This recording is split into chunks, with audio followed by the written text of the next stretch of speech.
Hello, Cancer. Welcome po sa inyong reading. This is for May 11th to May the 13th, no? So, Cancer, para po sa mga bago, don't forget to click the subscribe button, smash the like button, and comment below kung kayo nakaka-resonate and hit that notification bell. At kung gusto niyo po ng dalawang reading sa akin, mag-subscribe po kayo doon sa ating kabilang channel. That is Babaylan TV. No? Kung gusto niyo po sumali sa ating live session, sa kabilang channel din po yun. And Cancer, kung wala po kayong time no, sa pagsali sa ating live sessions, may magandang balita naman no, na sumasagot naman po ako ng mga tanong no, dito sa YouTube videos, sa comment section, sa baba po, as long as the question is answerable by yes or no. Now, Cancer, I just want to remind you that this is a general reading, diba? You may resonate with the entire reading or baka part lang or parts ng reading, so take what only yours. Magsimula na tayo, Cancer. So parang ang sayo, mas mapapanatag ka. Parang may sense of urgency dito na kailangan kong magmadali. Kailangan kong either umalis, tumakas, huminto muna for my own peace of mind, or, para mawala lang para mawala na ang issue. This can be a family situation, friendship, what? Well, finances could be, romance, of course, no? Kasi parang sa'yo is, parang things are piling up, no?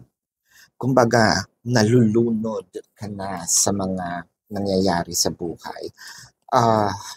Or nangyayari sa sitwasyon mo. Pwedeng it could just be one aspect of your life. Pwedeng itong romance, no? So parang feeling mo, I need to leave this toxicity, no? With the Emperor, the Magician, and the Queen of Cups. So parang feeling mo masyado kang nasasakal, masyado kang nawala yung freedom, no?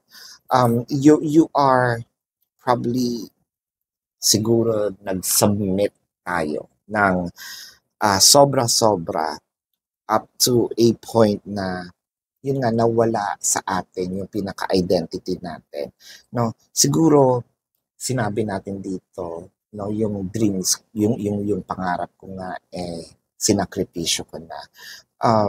I think it's time for me to pursue my own life, my dream, no? I feel like nakokontrol tayo, no, ng taong mahal natin, ng family, or whether it is friendship. The Two of Wands, the Five of Swords, and the Ten of Swords. Feeling ko dito when it comes to family, parang sinasabi, nasa iyo lagi ang bunton, no? Although ginagawa mo yung mga bagay na inutos sa'yo, binilin sa'yo, pero kapag pumalpak, ikaw pa rin, no? Which is, yun naman yung decision nila, pero nasa iyo ang sisi.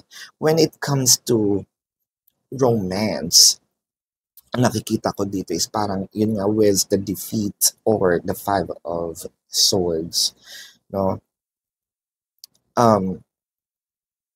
Parang feeling mo nagiging puppet tayo, no? Tayo ang laging front. Pwedeng pinopront tayo para mangutang, pinopront tayo, no? Kasi yung person natin nahihiya siya na ipakita yung mukha niya, pero kumbaga siguro, they're protecting their reputation, pero sa sarili nila, pansarili yung pangangailangan.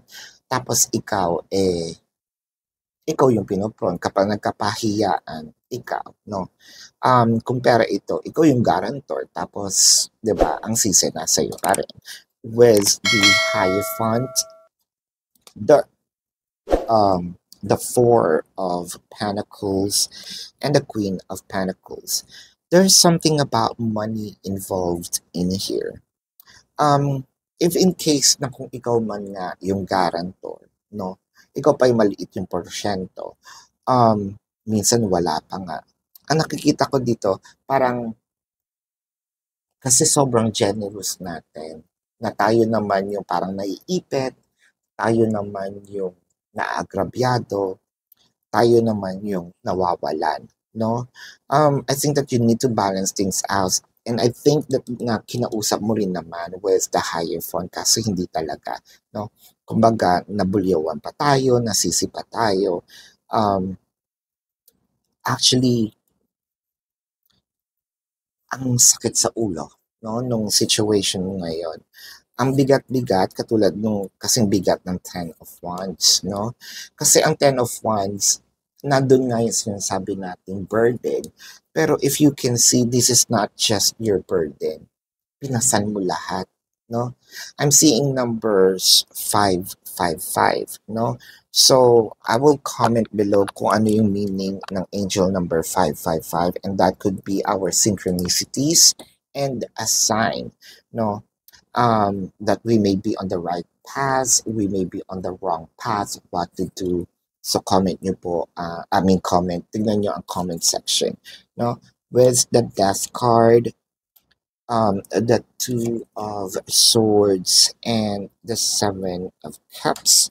So you're looking for opportunities, probably to escape, to go, to step back for a bit. Siguro sabi mo dito, unahin ko muna yung sarili ko and then I'll come back later. Unahin ko muna yung sarili ko, then once everything is fixed, baka matulungan kita. Hindi pwedeng parehas tayong nasa baba, no? Hindi parehas yung naghihilahan tayo pababa. So if nahihila mo ako pababa, I'll probably separate myself from this situation and then look for my greener pasture.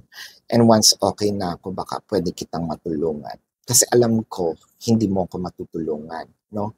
At walang tutulong sa atin. Siguro, ako na lang yung merong enlightenment dito sa situation natin. Kaya, masakit man sa akin, I will sacrifice. With the Hermit card, the Six of Swords, and the King of Pentacles. Nakikita ko you are on the right direction. I'm not a numerologist, no, with kaya nung sinabi ko sa iyo, ipapost ko na lang yung angel number 555 meaning kasi hindi ko siya kabisado. Pero with the energy of the cards, I'm seeing here that you are on the right path. With the reading of the cards, sinasabi na you are on the enlightened decision, you are the enlightened one, and ma-achieve mo, no, itong abundance na hinahanap mo. So, check nyo na rin, no, yung sa baba to confirm kung nag-synchronize nga sila ng meaning, yung angel number 555. So, this is your reading for now, Cancer. Tingnan natin ang zodiac sign ng taong involved or ng mga taong involved, no, sa situation mo. What I'm seeing here is Taurus, Virgo, water placements, Leo, no? So water placements that includes Scorpio, Cancer, Pisces, baka kapwa Pisces. Taurus is very dominant, Sagittarius, no? And Aries. So this is your reading, Cancer. Para po sa mga bago, don't forget to click the subscribe button, smash the like button, comment below kung kayo nakaka-resonate, and hit that notification bell. So, Cancer, maraming salamat po. Love and light. Namaste. See you po sa susunod na reading. Goodbye.